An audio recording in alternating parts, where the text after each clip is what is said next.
Mira, lo primero que vas a hacer es esto. Una vez que estás dentro de ChatGPT, vas a irte donde aparece tu nombre de usuario, tu logo, le das un clic allí. Luego vas a hacer clic donde dice configuración en esta parte de aquí. Luego te vas a ir en la parte de aquí que dice almacenamiento o control de datos, si así tú lo deseas. Vamos a ver donde dice control de datos. Le damos un clic. Y una vez que estamos dentro de control de datos, aquí te presenta todo, tanto la ubicación que está activada, que ChatGPT sabe tu ubicación y todo eso por el estilo, los enlaces compartidos, los chats archivados, archivos de todos los chats, pero el botón que nos interesa es este de aquí que dice eliminar todos los chats.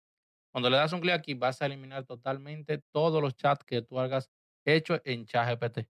Así mismo, todos. Mira, si le doy un clic aquí donde dice eliminar todos los chats y aquí le doy donde dice confirmar eliminación, dice borrarás tu historial de chat.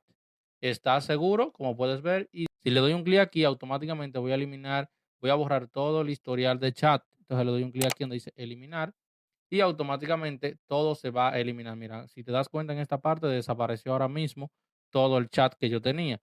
También, si le doy aquí en esta parte aquí que dice almacenamiento y le doy un clic allí, automáticamente también aquí aparecen nuestras imágenes y los archivos que hemos creado.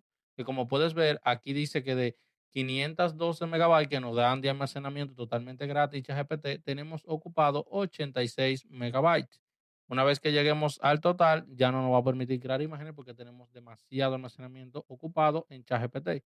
Entonces, si tú vienes aquí donde dice imágenes, vas a ver el clic que aquí aparecen todas las imágenes que tú tienes y puedes eliminarla desde aquí. Estas son todas las imágenes que tú has creado y has subido a ChatGPT, ¿ok? Que si tú le das un clic encima como para seleccionar una de ellas, cualquiera, y a otra cosa que no era, le vamos a poner yo quiero seleccionar esta y como puedes ver aquí si le doy un clic ahí y también selecciono esta y esta, aquí me aparece un botón tanto para descargar, mover o eliminar, ¿ok? Que de esta manera también puedes eliminar todas las fotos y todos los archivos que tú tengas aquí dentro de ChatGPT, porque una cosa es que tú elimines los chats, tu historial, y una cosa es que tú elimines también todas tus creaciones, ¿ok?